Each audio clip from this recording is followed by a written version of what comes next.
இனிய நண்பர்களே, வணக்கம். இலக்கிய வரிசையில் நான் சுவைத்த கம்பன் கவி அமுதத்தை ஏற்கனவே உங்களுடன் பகிர்ந்திருக்கிறேன். எனது முந்தைய பதிவுகளை காண வேண்டுமென்றால் கீழே உள்ள இணைப்பை சொடுக்குங்கள். இன்று நாம் பார்க்கப் போவது கம்பராமாயணத்தின் ஆரண்ய காண்டம் பகுதி 42. இந்த கம்பராமாயணத்தை பார்க்கும் முன் ஒரு சிறு ஒப்பீடு. கம்பன் உலகமகா கவிஞர்களில் வரிசையில் தனித்த இடம் பெற்றவராக தெரிவது ஏன்? கதையையும் கதாபாத்திரங்களையும் காட்சி அமைப்புகளையும் நம்முடைய கற்பனைக்கு எட்டாத வகையில் வடிவமைப்பதில் உலக காவியங்களோடு ஒப்பிட்டு பேசப்படும் அளவிற்கு மிகச்சிறந்தவர். அதற்கொரு எடுத்துக்காட்டுதான் கிரேக்க காவியமான இலியட். ஸ்பார்ட்டா மன்னன் மெனிலேயஸின் மனைவி ஹெலனை ட்ராய் இளவரசன் பாரிஸ் கவர்ந்து செல்கிறான். அவளை மீட்கவே ஒரு பெரும் போர் நடக்கிறது. ராமாயணத்திலும் அதே கதைதான். சூர்பனகையின் வாயிலாக சீதையின் அழகை கேள்விப்பட்ட ராவணன் சூழ்ச்சி செய்த சீதையை பிரித்துக் கொண்டு செல்கிறான். அதுவே ராம ராவண போரின் விதையாக மாறுகிறது. இப்படி உலக மகா காவியங்கள் ஒரே மனித உணர்வில் சந்திக்கின்றன. இப்போது கதைக்குள் செல்வோம். மாரீசன் மாயமானாக வந்து ராமனை திசை திருப்புகிறான். இலக்குவனும் சீதையின் வேண்டுகோளால் குடிலை விட்டு சீதையை தனியே விட்டு வெளியேறுகிறான். அந்த தனிமை நொடியில் துறவி வேடம் பூண்ட ராவணன் சீதையை அணுகுகிறான்.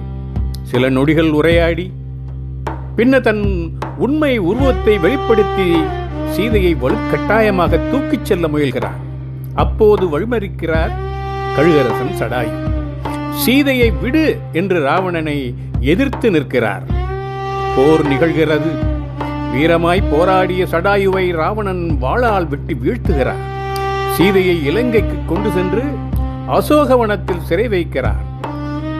இந்த நேரத்தில் ராமனும் லக்குவனும் ஒருவருக்கொருவர் எங்கெங்கோ தேடி கண்டுபிடித்து மீண்டும் சந்திக்கிறார்கள். வேகமாக குடிலை நோக்கி ஓடுகிறார்கள். ஆனால் அங்கே சீதை இல்லை. குடில் சிதைந்திருக்கிறது. மண் பேர்த்தெடுக்கப்பட்டிருக்கிறது. ஒரு தேர் நின்ற இடம். பின்னர் தெற்கு நோக்கி வானில் சென்ற ஒரு சுவடு. அந்த காட்சியை கண்டதும் ராமன் சிலையாக மாறிவிடுகிறான். அவனது இதயம் உறைந்து போகிறது. லக்குவன் தேற்றுகிறான், அண்ணா, அந்த தேர் வானத்திற்கே சென்றிருந்தாலும் கவலை வேண்டாம், நம்மிடம் வில் இருக்கிறது, அம்பும் இருக்கிறது என்கிறான். இருவரும் தேடிச் செல்லும் வழியில் உயிர் துடிதுடிக்க கிடந்த சடாயுவை காண்கிறார்கள்.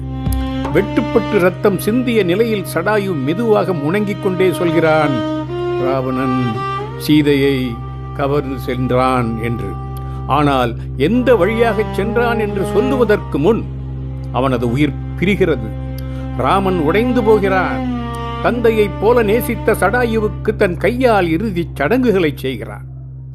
அன்று மாலை நேரம். இருள் மெதுவாக காட்டை நிரப்புகிறது. வானில் நிலா எழுகிறது. கூடவே பிரிவு துயரமும் ராமனை வாட்டுகிறது. அந்த நிலவும் ராமனுக்கு சீதையின் முகமாகவே தோன்றுகிறது. அந்த மனநிலையை கம்பன் எப்படி வரைகிறான் தெரியுமா?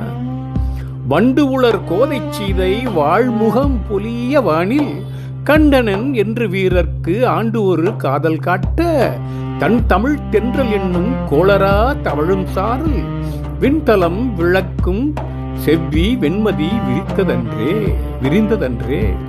வண்டுகள் மொய்த்த மாலையை அணிந்த சீதையின் ஒளிமிகு முகத்தை வானில் கண்டேன் என்று ராமன் நினைக்குமாறு நிலா உதித்ததாம். இங்கே தென்றல் காற்றையே கம்பன் கோளரா என்ற பாம்பாக உருவகிக்கிறார். ஏனெனில் பிரிவில் துயரில் இருக்கும் மனதுக்கு தென்றல் கூட துன்பம் தானே. அதுவும் எந்த தென்றல்? தன் தமிழ் தென்றல் என்கிறார். இனிமையான தென்றலா? தமிழைப் போல ஒரு இனிய தென்றல், தமிழ்நாட்டின் மென்மையான தென்றல். ஆகா, இந்த ஒரு சொல்லில் தான் கம்பனின் தமிழ் பற்று முழுவதும் ஒளிந்திருக்கிறது. இப்படி பல இடங்களில் கம்பன் தமிழ் அன்னையின் பாதங்களை பணிந்து பாடி பாராட்டி இருக்கிறார். இரவு சூழ்கிறது. சீதையின் பிரிவு, சீதையை தொலைத்த அவமானம், அதையும் இன்னொருவனம் பறிகொடுத்த அவமானம், சடாயு பிரிந்த வேதனை இவை அனைத்தாலும் உடலும் உள்ளமும் சோர்ந்து போன ராமனுக்கு துக்கம் தொண்டையை அடைக்கிறது, தாகம் தொண்டையை கிள்ளுகிறது. எனவே நீர் கொண்டு வா என்று லக்குவனை நோக்கி சொல்கிறான் ஒரு பாடலில். அவ்விடை எய்திய அண்ணல் ராமன் வெவ்விடை போல் இள வீரனை வீர இவ்விடை நாடினை நீர் கொணர்க என்றான். தெவ்விடை வில்லவனும் தனி சென்றான்.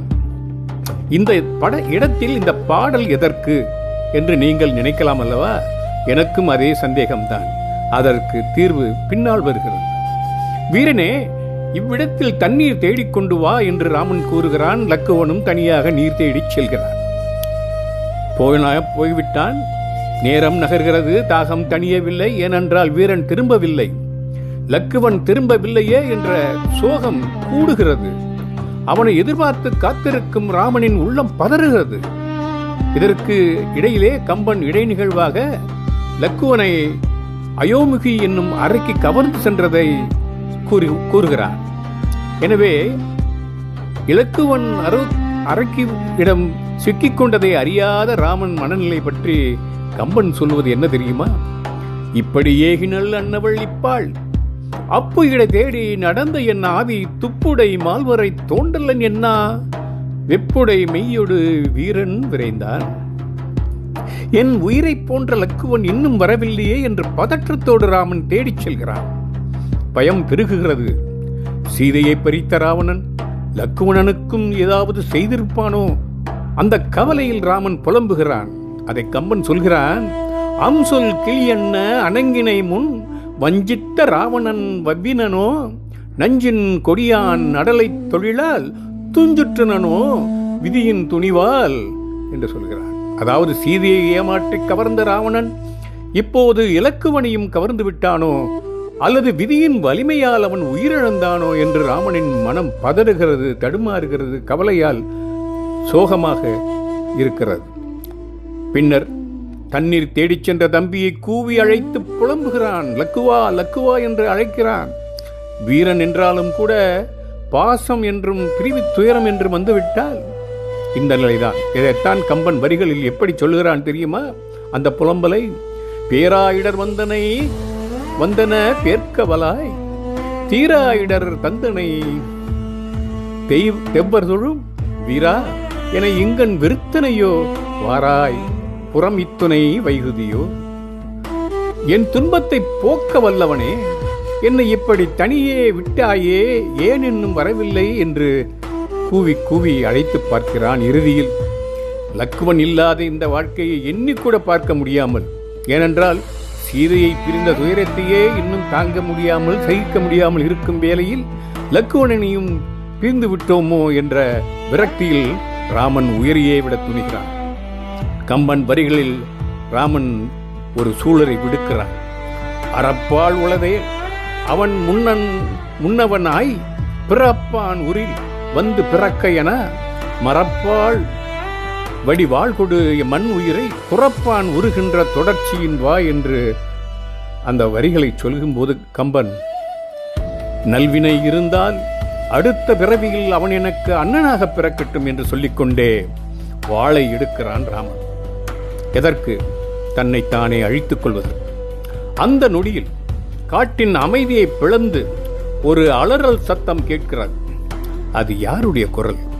அடுத்த பகுதியில் காண்போம். நண்பர்களே, வணக்கம்.